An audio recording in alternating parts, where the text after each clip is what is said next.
In today's Leeds news, under 21 fixture update. Diego Llorente, Roma start. Chuba Akpom linked with Leeds.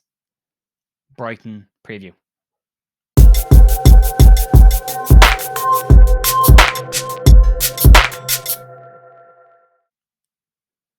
Hey folks, Jer here at The View. Hope you're all doing really, really well. Friday, last video of the week, and there's really not a lot happening and a lot going around. These calm periods are not great for content creating. Anyway, look, I hope you're having a good week so far and you're ready for the weekend. Exciting weekend ahead, hopefully, for Leeds. Really, really, really do. We'll start off with a couple of bits and pieces and rattle through this. There's not much. This will be a short video. So we'll start off during 21s. Their game against Sunderland on the 19th of March is now at Elland Road. It will, this is a Sunday 2 p.m. kickoff, and tickets are on sale now on the Leeds United website. If you want to go check that out, be a good chance to get up and support them 21s who are having a really good season back at the top of the league as well. So as they continue their press to get back up into the Premier League 2 Division 1. I think that's how they call it. We're in the Premier League Division 2. Yeah, doing Premier Leagues. Moving on, let's talk about Diego Llorente. He started his first game for Roma last night in Europe, and unfortunately only lasted 46 minutes before he was substituted with what has now come back to be a groin issue. Not been a great start for him. He's only played a minute of time up until last night.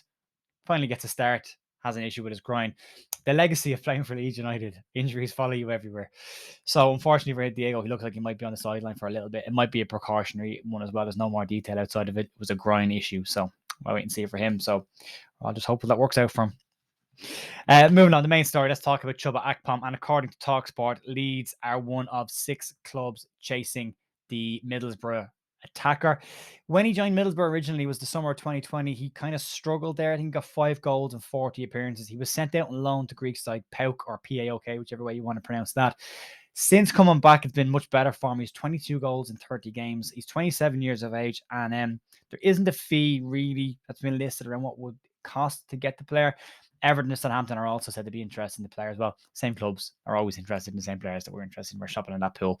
So yeah, that's going to be an interesting one to keep an eye on. He's doing really, really well. We'll see how the remainder of his season goes, but Middlesbrough are doing very well as well under Michael Carrick, and they pushed right up the league into contention for playoffs as well. So again, we keep saying it all week, it will depend on where Leeds finish. So that'll be the important part. Moving on, Leeds interest in Alex Scott from Bristol City, not to be mistaken with the Sky Sports commentator.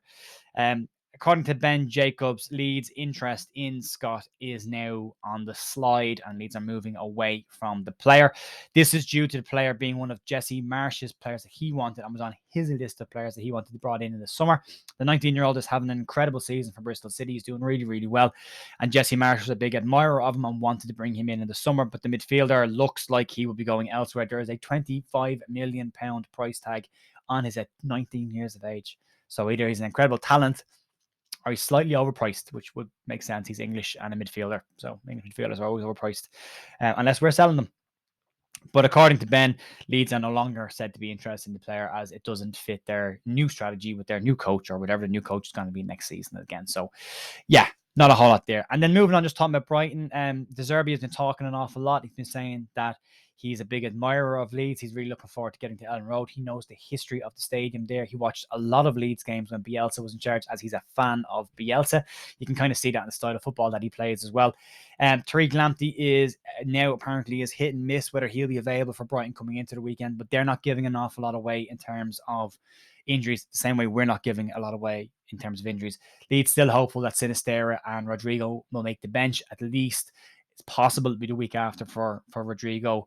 Sinisterra, we just have a whole lot of information. We know they're training with the team now, but they hadn't been up until this week. So they're still very early in their recovery process and back in training with the team. Pat Bamford, still question marks over whether Bamford will be ready to go. No update on Liam Cooper and what situation is with Cooper.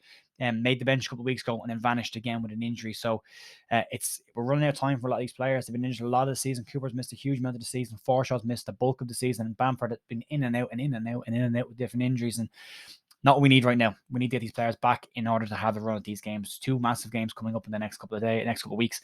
Be vital for Leeds to make sure they get something of them. As I said yesterday, I would be happy to get 4 points out of these 2 games, whichever way it goes.